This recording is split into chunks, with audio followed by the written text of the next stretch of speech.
आप सबको हमारा नमस्कार। सुबह सुबह आज मुलाकात हो रही है बड़े दिनों बाद,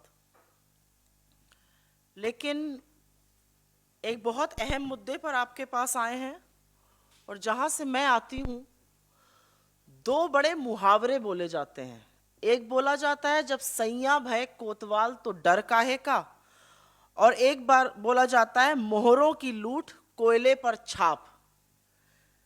इसका अपना अर्थ जरूर होता है, लेकिन इस सरकार के कार्यकाल में इसके मायने, इसका अर्थ, इसको चरितार्थ करना बिल्कुल बदल गया है। तो सैया भय कोतवाल तो डर काहे का और मोहरों की लूट कोयले पर छाप, ये दोनों कैसे चरितार्थ होते हैं, आज की कहानी उसी के बारे में है। बैंक लोन से हम सब वाकिफ हैं। हम सब लोगों ने, आपने, हमने, मध्यम वर्ग में ज्यादातर लोगों ने, निम्न मध्यम वर्ग में लोग लोन लेते हैं। आप लोन घर खरीदने के लिए लेते हैं, गाड़ी खरीदने के लिए लेते हैं, स्टूडेंट लोन लेते हैं, पर्सनल लोन लेते हैं, शादी ब्याह में तमाम तरह के लोन हैं जो लेते हैं। खुदा न खास्ता अगर आप उस लोन की एक किस्त न चुका पाइए तो आपका फोन बजना बंद नहीं होता है। बैंक वाले फोन कर करके आपकी जिंदगी दूभर कर देते हैं, पहली बात। और दूसरी जरूरी बात उसमें यह है कि अगर आप लोन की 3 किस्तें ना चुका पाइए तो आपका लोन एनपीए बन जाता है। लठैत आ जाते हैं बैंक से, आपकी गाड़ी खींचने लगते हैं, और वो लठैत वाकई दिखने में लठैत होते हैं। आपको डराया धमकाया जाता है, आपके नाम के पोस्टर आपके घर के बाहर चिपका दिए जाते हैं कि कितना संगीन आपने जुर्म किया है बैंक की ईएमआई ना देके। और बदकिस्मती से अगर आप किसान हैं तो आपके खिलाफ एफआईआर होगी, कचहरी में आपकी फोटो चिपकाई जाएगी और जेल तक होगी। और तमामों ऐसे मामले हैं जहां पर 1 या 2 लाख रुपए के लिए किसानों को जेल की सजा काटनी पड़ी है। लेकिन यह कहानी मध्यम वर्ग और किसान की है। अगर आप इस देश के बड़े पूंजीपति हैं और आपने 1-2 लाख का नहीं, हजारों करोड़ का लोन लिया है, तो आपको बिल्कुल भी चिंता करने की जरूरत नहीं है। सरकार दरिया दिल है, सरकार आपको रियायत देगी, सरकार राहत देगी और बड़ी मेहरबानी करेगी।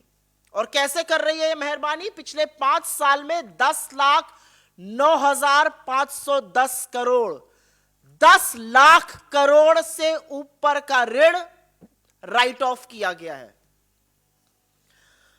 मोटे तौर पे मैं इसको उद्योगपतियों की ऋण माफी मांगती हूं।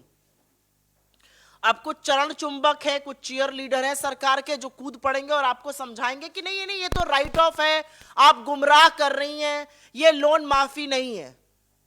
इसका भी जवाब लेकर आई हूं और तथ्यों के साथ लेकर आई हूं। 10 लाख करोड़ से ऊपर की ऋण माफी हुई, लेकिन केवल 13% जो राइट ऑफ हुआ 10 लाख करोड़ से ऊपर का, केवल 13%, 1,32,000 करोड़ मात्र वसूल हो पाए। केवल 13% की रिकवरी हो पाई 10 लाख करोड़ से ज्यादा के राइट ऑफ पर। तो जो पैसा 8,60,000 करोड़ के आसपास रिकवर नहीं हो पाया, जो 87% 10 लाख करोड़ का पैसा रिकवर नहीं हो पाया, अगर वो लोन माफी, कर्जा माफी नहीं है अमीरों के लिए, तो वो क्या है? तो नेक्स्ट टाइम कुछ चरण चुंबक समझाने आ जाते हैं जब टीवी पर कि कैसे ये लोन माफी नहीं है और हम गलत कह रहे हैं, उनसे ये जरूर पूछिएगा कि इस राइट ऑफ का 13% मात्र वसूल हुआ है पिछले 5 सालों में, तो ये दरिया दिली अमीरों के लिए ही क्यों है? लेकिन इससे भी बड़ा गोरख धंधा कहीं और चल रहा है, और वो धंधा है आईबीसी और एनसीएलटी में। पहले बैंक जो थे लोन राइट ऑफ करने से अचकचाते थे, घबराते थे, क्योंकि उनको जवाब देना पड़ता था आरबीआई को और जवाब देना पड़ता था मिनिस्ट्री ऑफ फाइनेंस को। अब आईबीसी की व्यवस्था के चलते बैंक जो है वो एक समूह बना लेते हैं, कमिटी ऑफ क्रेडिटर्स बन जाती है। उस कमिटी ऑफ क्रेडिटर्स के पास एक प्लान जाता है रेजोल्यूशन का, वो रेजोल्यूशन प्लान को वो अप्रूव करते हैं, वो एनसीएलटी के पास जाता है और एक बड़ा हेयर कट लेकर एसेट ट्रांसफर हो जाता है, लोन रफा दफा हो जाता है। ये थोड़ा जार्गन है, तो इसको अगर आपकी अनुमति हो तो मैं जरूर बताना चाहती हूं, व्यूअर्स को समझाना चाहती हूं। 1000 करोड़ का लोन था जो एनपीए बन गया, जो राइट ऑफ हो गया। बैंक आपस में मिलकर ये तय कर लेते कि 1000 करोड़ का लोन था, कोई बात नहीं, 100-200 करोड़ लो, बाकी 700-800 करोड़ कहां लुप्त हो गया किसी को नहीं पता है। इसको हेयर कट बोलते हैं। हेयर कट ऐसा लिया जा रहा है कि 1000 करोड़ का लोन 100-200 करोड़ देकर रफा दफा कर दिया जाता है और वो एसेट सरकार के प्रिय लोगों के पास ट्रांसफर कर दिया जाता है। और ऐसे तमामों केस हैं आईबीसी में जो कि न्यायालय में लंबित है। मैं आपको अभी ताजा आंकड़ों के बारे में बता देती हूं। 542 केसेस अभी आईबीसी ने रिजॉल्व किए हैं, इन मामलों को निपटाया है। इस पर बड़ी पीठ ठोकी गई। अभी पिछले 3-4 दिन पहले आया था कि हमने कितने मामले निपटा दिए, कितने सुलझा दिए, कितने सुलझा दिए। 542 मामले। इन 542 मामलों में कर्जा था करीब 8 लाख करोड़ का, वसूली हुई 1,80,000 करोड़ की।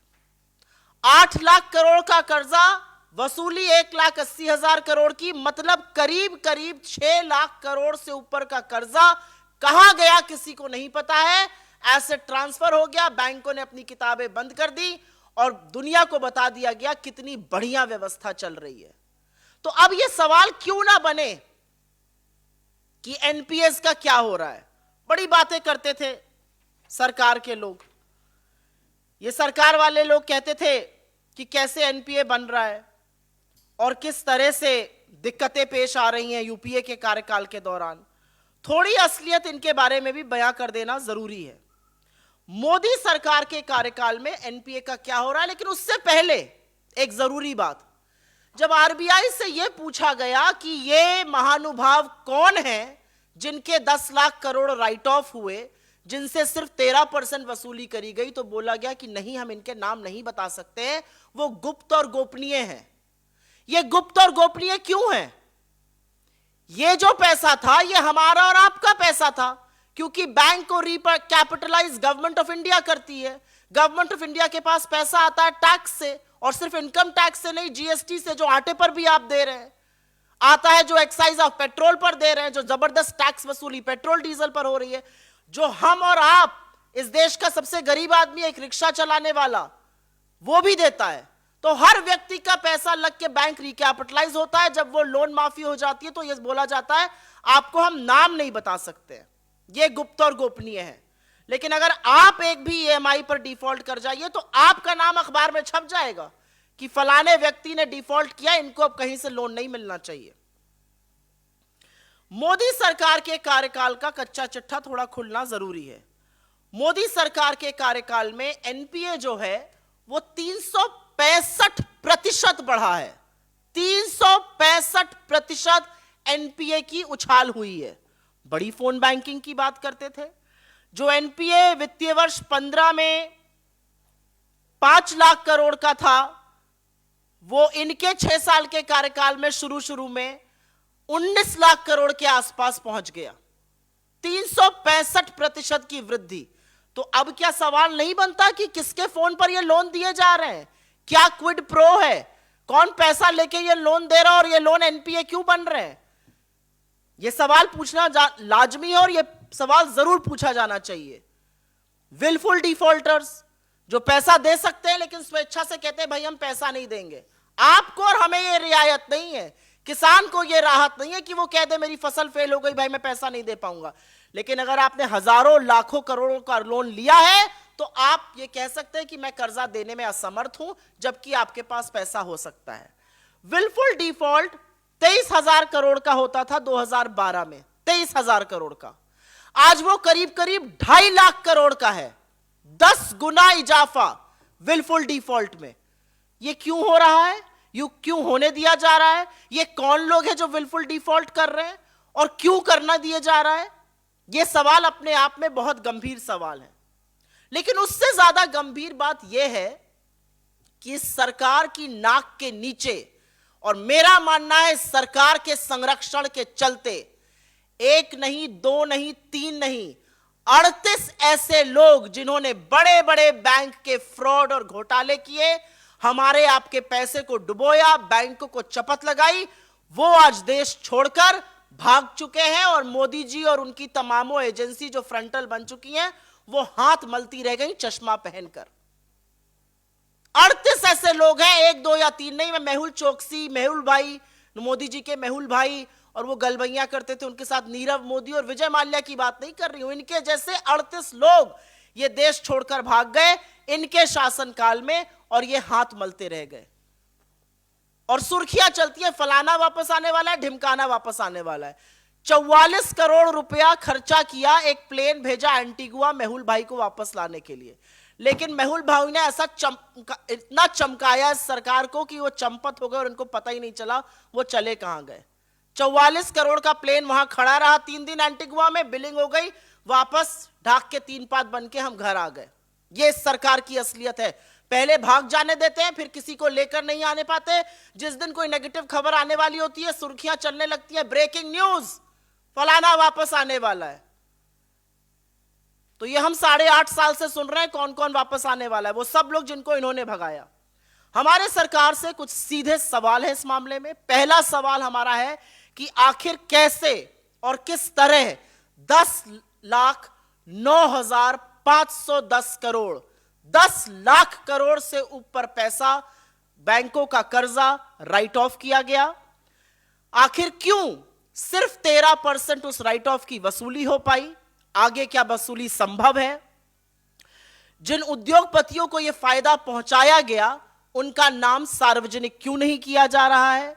सरकारी बैंक जिस निरंकुशता से हेयरकट ले रहे हैं और कौड़ियों के दाम पर एसेट ट्रांसफर कर रहे हैं, इस पर क्या निगरानी रखी जा रही है और इसकी क्या जांच होगी? हजार करोड़ के लोन जो हैं वो 100 200 करोड़ देकर निपटा दिए जा रहे हैं। आखिर एनपीए में 365% की उछाल कैसे आई? कौन फोन कर रहा है, किसको लोन दिए जा रहे हैं, कौन सा क्विड प्रो को है, इसकी जांच कौन करेगा? और अंत में विलफुल डिफॉल्ट जो 10 गुना बढ़ गई वो क्यों बढ़ने दी गई? 38 लोग जो देश छोड़कर चले गए उनको वापस लाने के लिए सिर्फ आपके पास जबानी जमा खर्च है या वाकई में कोई प्लान या कोई स्ट्रैटेजी है? यह सवाल पूरा देश और खास तौर से वो लोग जिनके व्यापार, धंधे, आय आपने चौपट कर दी और वो आज अपनी ईएमआई पे करने में असमर्थ हैं, आपसे जरूर पूछते हैं। I will very briefly make a statement in English on this. This is an extremely important matter. In the last 5 years alone, the government has written off about 10 lakh crore rupees. Only 13% of that write-off has been recovered, which amounts to about 1.3 lakh crore rupees. So the very obvious question is that why are such huge amounts of debt being written off? And why is only 13% of that being recovered? Because cheerleaders of this government will tell you that I am misleading and this is actually not a loan waiver but a write-off. This is as good as a loan waiver because you are being able to recover only 13% of the write-off. But this misery about missing EMIs only harms India's middle class. You may have taken a home loan, a student loan, a car loan. If you are unable to pay EMI, there will be recoverers at your doorstep. Your name, you will be publicly named and shamed. But none of these names will be made public. And it is absolutely astonishing because the money that they have swindled or the loans that are being written off are actually taxpayers' money. And I'm not just talking about direct taxpayers, I'm talking about taxpayers of all kinds. We are paying GST on common flour today. So GST collections, excise from petrol and diesel, income tax, all sorts of money that every Indian mind you, not just the tax-paying bogey, but every Indian is paying tax in this country, and that tax is being utilized to write off loans, to absolve corporates of their liabilities. There is also something very amiss that's happening in the IBC and NCLT. There was a time when banks were a little wary of writing off debt because they were answerable to the RBI and to the Ministry of Finance. But today, banks get together, they form a committee of creditors, a plan for resolution comes to them, they approve that plan, it goes to the NCLT. The moment NCLT approves that plan, they are absolved. Corporate borrowers are absolved of their liability. because NCLT has given them a clean sheet, and haircuts to the tune of 70 to 80 to 90% are being taken. Simply put, that means a loan that was about 1,000 crore written off, you can pay about 100, 200 crores, settle that loan, and live happily ever after. And that asset is being transferred at throwaway prices to cronies of this government. There are innumerable cases that I can begin talking about in the NCLT and IBC where this has happened. So this does raise very important question on why banks are doing this. Very recently, 542 cases were resolved. The total outstanding debt was close to 8 lakh crore rupees. Only 2 lakh crore worth of that money was recovered, and the rest, of course, one doesn't know where that money went. It's also important to point out here that NPA under the Modi government has gone up by 365%. It used to be 5 lakh crore at the end of between 2008 to 2014, those 6 years. It has risen to over 18 lakh crore rupees in the first 6 years of the Modi government. That's the available data, and so I'm quoting numbers from 14 to 20. Willful defaulters, that number has gone up from 23,000 crore rupees to 2.4 lakh crore rupees.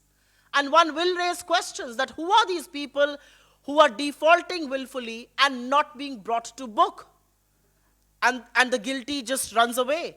Because it is not just Mehul Choksi or Nirav Modi or Vijay Mallya, 38 fraudsters and swindlers who have swindled money from you and I have fled this country under the watch of Prime Minister Modi, and all attempts to bring them back and produce them before courts or bring the guilty to book have gone amiss. So the crucial questions continue to remain. Why a write-off of over 10 lakh crore rupees? Why a recovery of only 13%? What about the rest of the money? Who are these corporates who are benefiting from this? Why are their names not being made public? Why is it that PSU banks are being allowed unbridled power to take haircuts and transfer assets at throwaway prices? It is obviously discretionary, it's obviously arbitrary. And more than anything else, is there a watch on them? Is it being probed how they are doing this? Those are the real questions that remain. Besides the fact that a 365% rise in NPA, the government is answerable. Why has willful default gone up by 10 times? And what about the 38 swindlers who have fled this country? Is there any plan to bring them back? Thank you. We will first take questions on suo motu, please.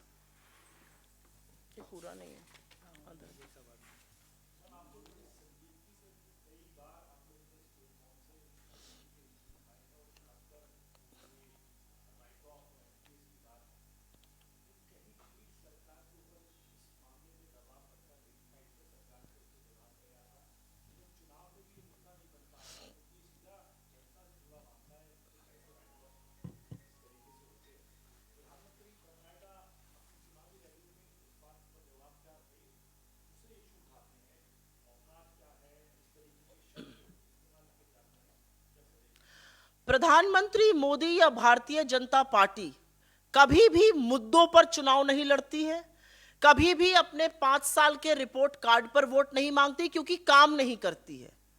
हर चुनाव व्यक्तिगत प्रधानमंत्री मोदी के बारे में हो जाता है। मैं फला का लड़का हूं, मैं फला हूं, मैं यहां हूं, हर चीज स्वांताय सुखाय हो जाता है। यह सवाल बहुत जरूरी है, क्योंकि ये सवाल आपने भी कभी उठाए थे और हमने जवाब दिया था। आज ये देश जरूर जानना चाहता है कि 10 लाख करोड़ से ज्यादा का राइट ऑफ हुआ, सवाल उठाया जाता है तो आप कहते हैं नहीं नहीं ये लोन माफी नहीं है। आप रिकवर 13% कर पाए, बाकी का पैसा कहां गया, कैसे गया, बैंक कैसे निरंकुशता से बेधड़क धड़ल्ले से हेयरकट करके अब्सॉल्व कर रहे हैं, कॉर्पोरेट्स को देनदारी से मुक्त कर रहे हैं, इसका जवाब कौन देगा? और जहां पर किसानों की बात कर लो, जहां पर छोटे उद्योगों की बात कर लो, तो ये फिस्कल डेफिसिट का बहाना बनाने लगते हैं। आपकी जानकारी के लिए बता दूं कि फिस्कल डेफिसिट का ये राइट ऑफ 61% है। अगर ये राइट ऑफ ना हो तो 61% देश का फिस्कल डेफिसिट के बराबर ये राइट ऑफ है। 61% of the fiscal deficit can be funded by this right of alone. इसके बारे में चर्चा क्यों नहीं करेंगे? क्योंकि मुंह नहीं है चर्चा करने का, क्योंकि मुझे ऐसा लगता है ना इकोनॉमी की समझ है, ना समझने की ललक है, और ना समझना चाहते हैं। और इसका मूल कारण है जब सैया भय कोतवाल तो डर काहे का, फायदा तो चंद पूंजीपतियों को ही पहुंचाना है, वो पहुंचाया जा रहा है, हम क्यों जवाब दें? इसका और कोई औचित्य नहीं है और कोई जवाब नहीं है। इस पर और कोई सवाल? अच्छा अच्छा, okay.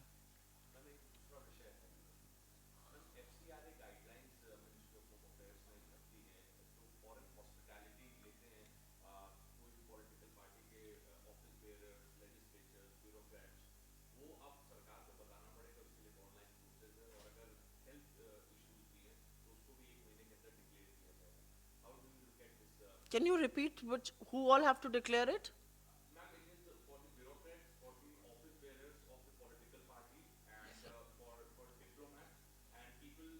There will be a very long list of people from the BJP who will have to first make their names public, starting from the Prime Minister himself and the various department heads of the BJP who are found more often than not overseas now and not in the country.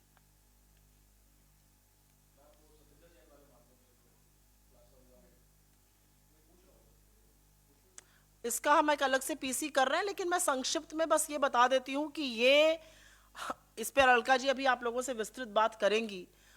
मुझे ऐसा लगता है कि अरविंद केजरीवाल जी का जो hypocrisy है वो हर ओर, हर दिन, हर पल खुलती है।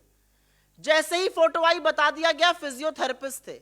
नहीं जी, वो फिजियोथेरेपिस्ट नहीं थे, वो रिंकू हैं, रेप के अक्यूज्ड हैं, पॉक्सो के अक्यूज्ड हैं, यौन शोषण बच्चों के मामले का अक्यूज्ड आदमी पैर दबाते हुए मिला है। इसके बारे में ज्यादा बात क्योंकि अलका जी करेंगी, मैं ज्यादा इस पर नहीं बोलूंगी, लेकिन जो लोग राजनीति को बदलने आए थे बड़ी जल्दी से और बड़ी तबीयत से बदल गए।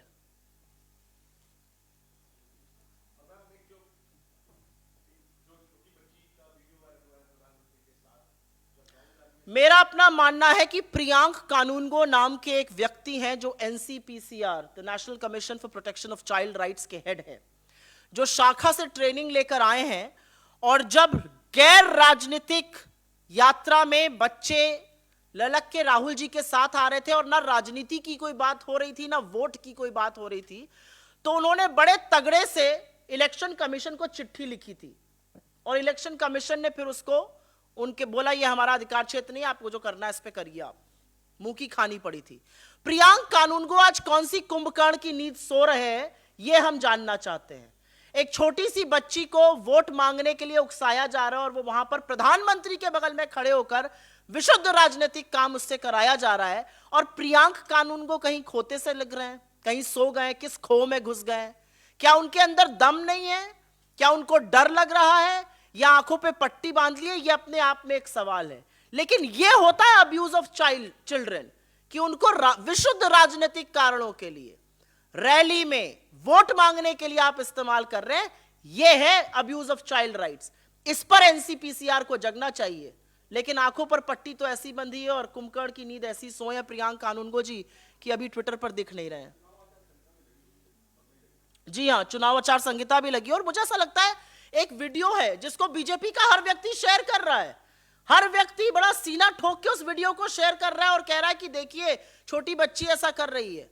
ये चुनाव आचार संहिता का उल्लंघन है, ये बच्चों के राइट्स का उल्लंघन है, और ऐसे मामलों पर एनसीपीसीआर को जागना चाहिए। लेकिन मुझे ऐसा लगता है कि अपना दमखम और अपना करने का जज्बा वो उस शाखा पे रखा है जहां उन्होंने लास्ट अटेंड किया था।